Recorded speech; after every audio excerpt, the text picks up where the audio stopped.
Hello guys! Ayan, papakita ko sa inyo ang aking lulutuin sa aking employer. Simple lang ngayon ito. Magpiprito ako ng maling. At ito may fish meatball.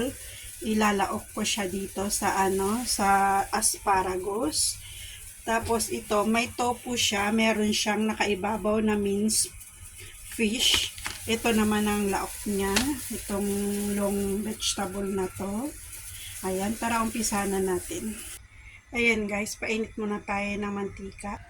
Mainit na siya, lagay na natin ng ating meat. Ayan siya guys. Hintayin natin siya mag golden brown. Ayan, dinaliktad ko na siya, na golden brown na siya. Ayan na siya guys, naluto na. Ngayon next naman natin ang tofu. Piprituhin muna natin siya. Ayan, prituhin muna natin siya yung tofu. Yung nasa ibabaw niyan guys, minced fish.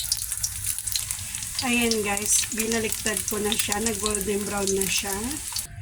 Ayan siya guys, ganyan lang ang dapat ang prito niya. Next natin tong prituhin. Ayan guys. Next naman natin prituhin itong yung fish ball. Ayan siya, golden brown lang natin. Ayan siya, nag-golden brown na siya. Hintayin natin siya maluto. Ngayon naman, gigisahin natin siya guys. Gigisahin natin yung bawang.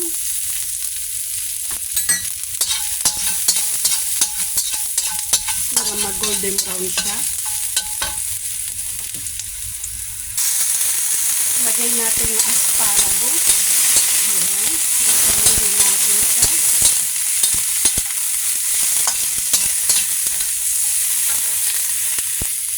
Lagyan natin siya ng konting salt, soy sauce,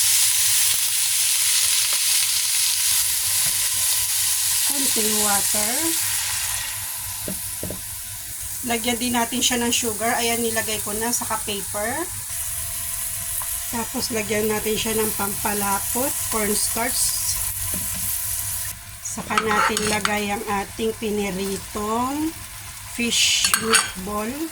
Ayan na siya guys, napakasimple lang ang luto natin. Ayan, i-plate na natin siya. Ayan na siya guys, ngayon lutuin naman natin yung isa. O diba, napakasimple lang, masarap at madaling lutuin. Kainit tayo ng mantika, lutuin naman natin yung isa uli. Gisa natin itong bawang. Ayan siya guys, gisa yung bawang hanggang mag-golden brown. Ngayon, lagay natin yung pinirito natin yung tofu. Lagyan natin siya ng soy sauce.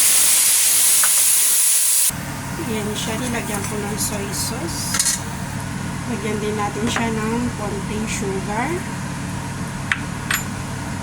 Tapos, lagay natin ang ating gulay. Ayan. Lagay natin siya.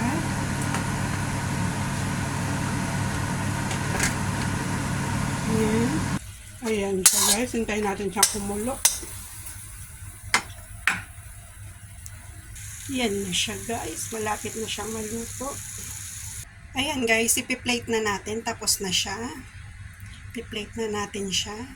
Ayan na yung pangatlong luto natin guys. O diba, napakadali lang. Kung nandito kayo sa Hong Kong, ayan, masishare ko to sa inyo. Pwede nyong lutuin sa amo nyo at masasarapan sila guys. Ayan, no? Ayan. Tapos na ang luto ko para sa lunch, ay sa dinner ng amo ko. Ayan. Ayan siya.